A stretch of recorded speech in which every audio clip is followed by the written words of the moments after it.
শয়তানের লাড়াচাড়া দিলে বুঝছেন, ঢাকা শহর ছাইরা এসি রুমের ভিতর ছাইরা এই যে এই জায়গা আসে। অবস্থাটা দেখেন, 100 কিলোমিটার ইন দ্য প্যাক। দেন অবস্থা দেখেন যে নিচের অবস্থা কি, সামনের অবস্থা তারা ভয়বার, উপরের অবস্থাটা একটু দেখে আপনাদের।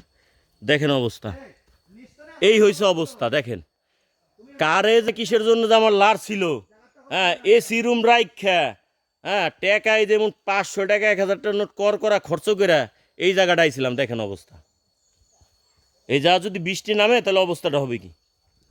কিন্তু সত্যি কথা কি জানেন, টাকা পয়সা কিছুই না, এই যেই জায়গা আসছি মনটা ভরে গেছে। এতক্ষণ যা করলাম সব মিথ্যা কথা। হ্যাঁ এই ফিল, এটা যে কী ধরনের একটা ফিল, এটা না আসলে বলে বোঝানো যাবে না। তা আপনাদের একটু দেখাই। আমরা একদম এখন নিচের স্টেপে নামতেছি। এখানে প্রচুর পরিমাণে মশা।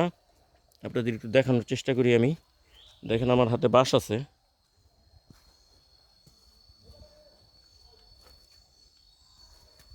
এই হচ্ছে অবস্থা।